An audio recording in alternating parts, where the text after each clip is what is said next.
Ngiphethe uMC Wodumo ke lana uMC uMemela uzoyichaza ke ukuthi uMemela yindaba bethu uMemela wakabani sibongo sukapi namhlanje sizokwenzani uphethe uhlelo ngiyathemba ukuthi kuzoba mnandi ngoba ngiyabona naye ukuthi ujabulile uyazazazela Puthi njani Ndaba ngiyaphila njani Hayi kuyaphileka Okokuqala nje ake ngibonge iMakhiwa production ngibonge the interview ngibonge umsebenzi onje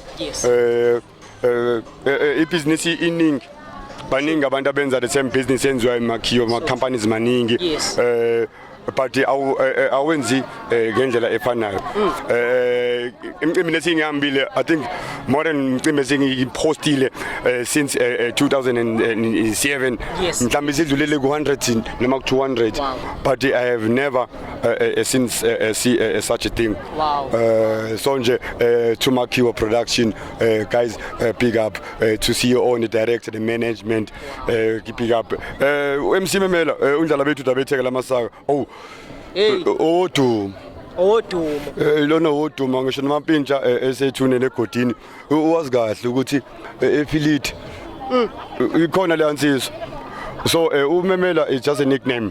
Oh, okay. Yes, qhamuka kumelusi. All right. Yeah. Uma qhamuka kumelusi uphilane engwakakunene isibongo khona la ebaqulusini. I've been in the industry for more than 20 years. Wow. Being an MC. Oh, there's nothing engithanda ngokuba MC. Yes. Because kumsebenzi. Yeah, very true. Kuyakhokhela. Very true. I find it very surprising umuntu mangimtshela iprice yami uma engidinga emcimbini wakhe bese ngitshela ukuthi ngiyadura. Ngakujabulela nje ukuqondisa lokho ukuthi if you're an MC mawu MC yonto ehlalela edeskini oyifundelayo ukuba uMC into ekuwena into futhi omele uthi mawuyenza uzize kuyinto oyithandayo so kumele uwenzeni uhoste onke ama event ungahosta umncwabo ungahosta umshado ungahosta the party the grand party my events big events yes but into ebaleke ngakho konke ukuthi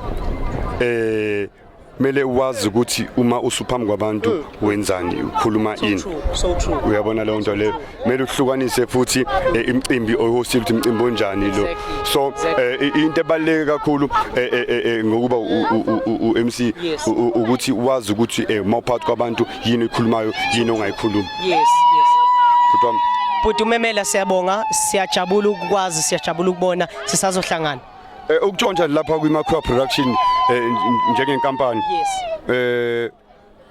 maningidinga nganza kwethu umcimbini ngiyayibamba ngikhona ekhasini lika Facebook uthi nje Memela kunene noma uthi nje Melusi kunene 11@gmail.com bese nje uyangisendela email ungitshela ukuthi nomcimbi wakho nganza kwethu Makhiwa production pick up